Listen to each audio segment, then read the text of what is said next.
Hello friends, welcome to our food lover family. আজকে যে রেসিপিটা বানাবো সেটা হচ্ছে গিয়ে পনির বাটার মশলা। তো পনির বাটার মশলা বানাতে গেলে আমরা এটা বানাবো, পনির বাটার মশলা এটা হোয়াইট কালার বানাবো। পনির বাটার মশলা অনেকে টমেটো দিয়ে বানায়, কিন্তু আজকে আমরা টমেটো ছাড়া বানাবো। আমরা 1 কিলো এখানে পনির নিয়ে নিয়েছি। ইনগ্রিডিয়েন্টসগুলো হচ্ছে, একটা দুধ নিয়েছি, দুটো বাটার আছে, ফ্রেশ ক্রিম আছে, শুকনো লঙ্কা আছে, এখানে কাঁচা লঙ্কা আছে, টক দই আছে, কাজু চালমগজ আছে, পোস্ত আছে, এখানে সাদা তিলকে আমি পেস্ট করে নিয়েছি, সাদা তিল। এখানে নারকল নিয়ে নিয়েছি, ক্যাপসিকাম নিয়ে নিয়েছি, আছে কাসুরি মেথি, আর আছে যেটা হচ্ছে গিয়ে কারি পাতা। কারি পাতাটা এখন নেই এখানে, তো পরে আমরা স্পট আমি দেখিয়ে দেবো। তো যাই হোক, আর এখানে আছে আদা, নিরামিষ বানাবো, আর গোটা গরম মশলা, ঠিক আছে, সম্পূর্ণ নিরামিষ। অনেকেই তো আমিষ বানান, আজকে আমি নিরামিষ বানাবো। তো নিরামিষ বানাতে গেলে যে জিনিসগুলো দরকার সেই জিনিসগুলো আমি বলে দিলাম। এখন আমাদের সব পেস্ট করে নিতে হবে। এটা সাদা তিল পেস্ট করেছি, কাজু চালমগজ পোস্ত পেস্ট করে নেবো, নারকোলটা পেস্ট করে নেবো, এই খোলাগুলো ছাড়িয়ে পেস্ট করে নেবো, আদাটা পেস্ট করে নেবো, টক দই যেটা আছে টক দইটা মিক্সিতে দিয়ে পেস্ট করে নেবো, পুরো ক্রিম করে নিতে হবে, ঠিক আছে। আর দুধটা কী করতে হবে, দুধটা ফুটিয়ে নিতে হবে। আর পনিরটা যেটা আছে, পনিরটা আমরা সাইজ মতো কেটে নেবো। তো সঙ্গে থাকুন, স্টেপ বাই স্টেপ আমি দেখাতে থাকবো, ঠিক আছে। যাই হোক, আমরা এখন সেকেন্ড স্টেপে এলাম। সেকেন্ড স্টেপে যে জিনিসগুলো আমি মোটামুটি রেডি হয়ে গেছে, আমি আবার দেখিচ্ছি। বাটার আছে, কারি পাতা আছে, শুকনো লঙ্কা নিয়ে নিচ্ছি অল্প, গোটা গরম মশলা, তেজপাতা, এখানে আছে নারকোলটাকে কুড়িয়ে দুধটাকে পুরো আলাদা করে নিয়েছি, নারকোলের দুধ। পনিরটাকে কেটে নিয়েছি, ক্যাপসিকামটাকে কেটে নিয়েছি, এদিকে হচ্ছে চালমগজ, কাজু, পোস্ত এবং সাদা তিল, তিনটেকে একসঙ্গে ভালো করে পেস্ট করেছি। আচ্ছা, এটা হচ্ছে গিয়ে দইকে ভালো করে মিক্সির মধ্যে একদম ঘোল মতো করে নিয়েছি। আর এখানে ফ্রেশ ক্রিম আছে, কাসুরি মেথি আছে, তেল আছে, ওখানে দুধ আছে। দুধটা যখন গরম করেছি অল্প একটু চিনি দিয়ে গরম করেছি। আর এখানে চিনি, এখানে আদা আর কাঁচা লঙ্কা পেস্ট করা আছে। তো এখন আমরা প্রসেস শুরু করি। দেখিয়ে দিলাম, এই হচ্ছে গিয়ে আমাদের নারকোল বাটা। নারকোলটাকে ছাড়িয়ে মিক্সিতে ভালো করে বেটে দুধটাকে পুরো আলাদা করে নিয়েছি। এবার দেখাচ্ছি কোনটা কখন কিভাবে দিতে হবে। তো চলুন আগে আমরা পনিরটাকে ভেজে নিই। তবে কড়ায় হালকা হালকা করে ভেজে নিতে হবে। আমি ভেজে নিয়েছি, এখানে গরম জলে নুন দিয়ে রেখে দিয়েছি, ফোটাইনি, উষ্ণ গরম জলে। হয়ে যাওয়ার পর এগুলো নুন জলে দিয়ে দিতে হবে। এরকম হালকা হালকা লালচে মতো করে ভাজতে হবে না, এই নুন জলে দিলে তাহলে কিন্তু পনিরটা শক্ত হয়ে যাবে। যাই হোক, এরকম করে আমি পনিরগুলো ভেজে নিচ্ছি। এখন কড়াই বাটা দিয়েছে আমাদের কাছে, আমাদের এখন ভাজা হয়ে গেছে পনিরটা, আর এখানে ক্যাপসিকামটা ভাজা হয়ে গেছে। এবার কড়াই বাটা দিয়েছি কেন, এই যে নারকোলটাকে ভেজে নেবো। এখন আমরা নারকোলটাকে আগে ভেজে নিই। কড়াই আমরা নারকোলটাকে ভেজে নিচ্ছি, সঙ্গে দুটো এলাচ ফাটিয়ে দিয়ে দিয়েছি যাতে স্মেলটা ছাড়ে, খেতেও ভালো হবে, টেস্টটাও ভালো হবে। এটা একদম মিক্সিতে মিহি পেস্ট করা, এটাকে আমরা এখন হালকা লাল করে ভেজে নেব। তার কারণ হচ্ছে গিয়ে কাঁচা নারকোল দিলে অনেকে অম্বল হতে পারে, সেটার প্রবলেম হতে পারে। ওই জন্য নারকোলটা ভেজে দিলে অম্বলটা থাকবে না, ঠিক আছে, সেই কারণের জন্য ভেজে দেওয়া। অনেকে কাঁচা নারকোল অনেকে সহ্য করতে পারে না, অম্বল গ্যাস ইত্যাদি হয়ে যায়, সেই কারণের জন্য নারকোলটা ভেজে নেওয়া। মোটামুটি আমাদের নারকোল ভাজা হয়ে গেছে, ক্যাপসিকাম ভাজা হয়ে গেছে, কারি পাতা ভাজা হয়ে গেছে। এবারে কড়ায় এখন দুটো তেজপাতা দিয়ে দেবো, ফোড়ন দেওয়ার জন্য গোটা গরম মশলা দেবো। গোটা গরম মশলা কী থাকবে, এলাচ, দারচিনি, দারচিনিটাকে ভেঙে দেবো, আর দুটোর মতো লবঙ্গ দেবো, বেশি নয়।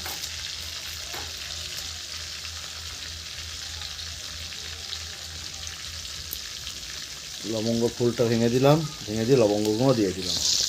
এবার এটাকে হালকা করে ভেজে নিতে হবে। সঙ্গে দিয়ে দিলাম 3টে শুকনো লঙ্কা। এবার কড়াই দিয়ে দিলাম আদা আর লঙ্কা বাটা ছিল, ওটা এখন দিয়ে দিলাম। এবার এটাকে আমরা হালকা করে ভেজে নেব। এখন আমরা কড়াই দিয়ে নিয়েছি কাজু, চালমগজ, পোস্ত, সাদা তিল বাটা ছিল, সেটা এখন আমরা কড়াই দিয়ে নিয়েছি। এবার এটাকে আমরা হালকা করে এখন ভেজে নেব। তো যাই হোক, এটা মোটামুটি এখন হয়ে গেছে। আমরা এখন দিয়ে দিচ্ছি নারকেলের যে কোড়া দুধ ছিল সেই দুধটা দিয়ে দিয়েছি। হালকা ব্রাউন হয়ে গেছে, বুঝতে পেরেছেন। তো এই দুধটা দেওয়া হয়ে গেছে। এবার এখন আমরা দুধটা দিয়ে এটাকে এখন ভালো করে নাড়িয়ে ঝাড়িয়ে এখন মিক্স করব।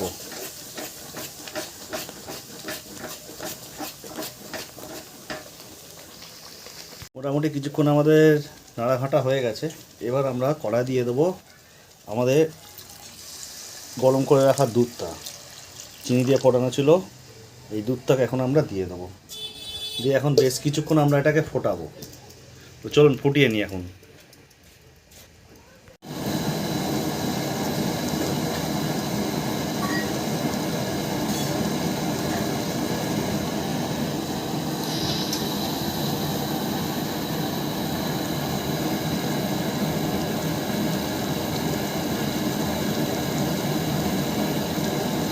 আমরা এখন হালকা জল অ্যাড করে দিয়েছি এবং তার সঙ্গে স্বাদ মতো চিনি দিয়ে দিয়েছি। এবার আমরা যে নারকেল কোড়া ভাজাটা ছিল সেই ভাজাটা এখন আমরা এখানে অ্যাড করে দিলাম।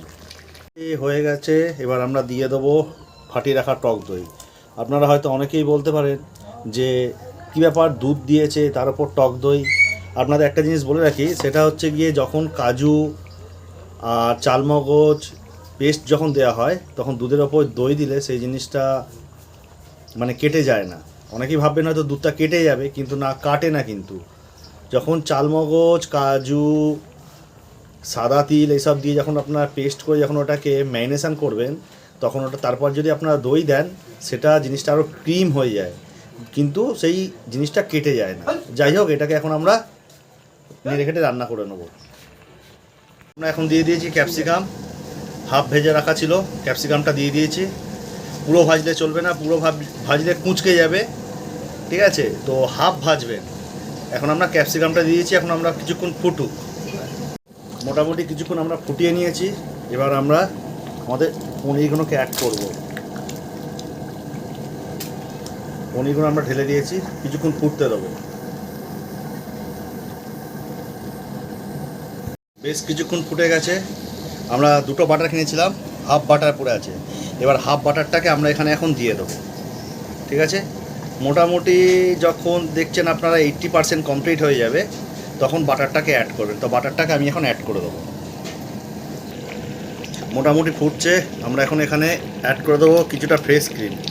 লাস্টেও দেবো, কিন্তু এখন আমরা 50% এখানে ফ্রেশ ক্রিম দেবো, ঠিক আছে? ফ্রেশ ক্রিম দিয়ে এবার এটাকে আমরা এখন ফোটাবো। সবশেষে আমরা অ্যাড করে দেবো কারি পাতা। কারি পাতা ভাজা ছিল, এই কারি পাতাগুলো আমরা এখন অ্যাড করে দেবো। যত কারি পাতা ভাজা ছিল সব কারি পাতাগুলো আমরা এখন দিয়ে দিলাম। দিয়ে এবারে এটাকে আমরা এখন ফোটাবো। আমাদের এখন ফাইনাল স্টেপ চলছে। তো এটাকে এখন আমরা ভালো করে ফুটিয়ে নেবো। দেখেছেন? দেখুন, খালি টেক্সচারটা দেখুন।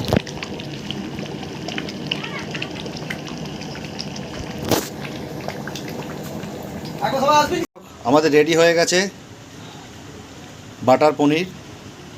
এটা পনির বাটার যেটা হচ্ছে এটা হোয়াইট, একটা পনির বাটার হয় টমেটো দিয়ে লাল হয়, এটা কিন্তু সাদা হয়েছে। আমি ফ্রেশ ক্রিম ছড়িয়ে দিয়েছি, আমি আগেও দেখেছি ক্রিম দিয়েছি, এবং শেষেও গার্নিশের জন্য ক্রিমটা ছড়িয়ে দিয়েছি। ওপরে দেখতে পাচ্ছেন কোনোগুলোতে বাটারের লেয়ার হয়ে আছে। যত ঠান্ডা হবে বাটারটা জমতে থাকবে। এটা গরম গরম খাওয়া ভালো, পাখা চলছে, ঠান্ডাতে অনেকটা ড্রাই হয়ে গেছে বলে তাই জন্য বাটারটা বোঝা যাচ্ছে না, কিন্তু গরম থাকলে উপরের লেয়ারটা বাটারটা স্পষ্ট বোঝা যায়। তো যাই হোক, এই তৈরি হয়ে গেল আমাদের হোয়াইট পনির বাটার মশলা। আপনারা এরমভাবে বানিয়ে একবার খেয়ে দেখুন, আশা করি খুব ভালো লাগবে। আর বারবার বলছি, নুন আর চিনি এইটা ব্যালেন্স করে করবেন কিন্তু। আর যে কোনো বাটা মশলা যেগুলো দরকার পড়লে বেশি করে করবেন, পরিমাণ মতো মেশাবেন, বেশি হলেও কোনো অসুবিধা নেই। যাই হোক, আজকের ভিডিওটা এখানেই রাখছি। আবার দেখা হচ্ছে পরবর্তী ভিডিওয়ে। সবাই ভালো থাকবেন, সুস্থ থাকবেন, ভালো করে খাওয়া দাওয়া করবেন। আর জানবেন আমরা বাঙালি খাবার জন্য বাঁচি এবং বাঁচার জন্য খাওয়া দাওয়া করি। তো ধন্যবাদ ভিডিওটা পুরো দেখার জন্য। বন্ধুরা দেখুন, আমাদের যে বাটার পনিরটা বানিয়েছিলাম, হোয়াইট বাটার পনির, কতটা ঘন হয়েছে সেটা দেখুন। খালি দেখেছেন কতটা ঘন হয়েছে। আমি একটা চামচে নিয়ে এসেছি দেখানোর জন্য।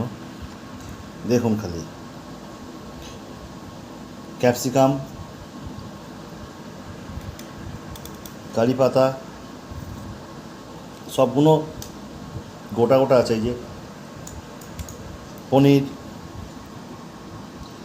পিসগুলো একটু ছোটো হয়ে গেছে, আর একটু বড়ো করলে ভালো হতো। তো যাই হোক, পিসগুলো নিজে আমি করিনি, আমি আমাদেরই এক বোনকে দিয়েছিলাম পিস করতে। যাই হোক, পিসগুলো আমাকে দেখিয়েছিল, বুঝতে পারিনি পিসগুলো ছোটো হয়ে গেছে। যাই হোক, গ্রেভিটা দেখছেন কতটা ঘন, আর খেতে তেমনি অপূর্ব হয়েছে। আমি নিজে নয়, কালকে আমার বন্ধু বিশ্বজিৎ, ওর বাড়িতে কালী পুজো ছিল। কালী পুজো হিসেবে সবই ভেজ আইটেম তৈরি হয়, জানেন আপনারা। তো আমি আমার তরফ থেকে এই বাটার পনিরটা বানিয়েছিলাম। যারা যারা নিমন্ত্রিত অতিথি ছিল তারা খেয়ে প্রতিজন বলে গেছে যে কীভাবে বানালেন। তো ভিডিওটা আমি সবার জন্যই বানিয়েছি, আপনাদের জন্য, যারা নিমন্ত্রিত অতিথি আছে তাদেরও। আমি লিঙ্কটা আমার বন্ধুকে শেয়ার করে দেবো, তারা তাদের আত্মীয় স্বজনদের শেয়ার করে দেবে। তো এটাই বলার আমার, যে একবার বানিয়ে দেখুন নিরামিষ হোয়াইট পনির বাটার, ভুলতে পারবেন না, যে অপূর্ব স্বাদ।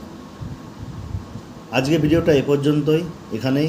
আবার দেখা হবে আপনাদের সাথে পরবর্তী কোনো এক নতুন রেসিপিতে। ততক্ষণের জন্য টাটা, ধন্যবাদ। ভালো থাকবেন, সুস্থ থাকবেন, ভালো করে খাওয়া দাওয়া করবেন। আর আবারও বলছি, খাবার জন্য বাঁচবেন আর বাঁচার জন্য খাবেন, তবেই বাঙালি আমরা। টাটা।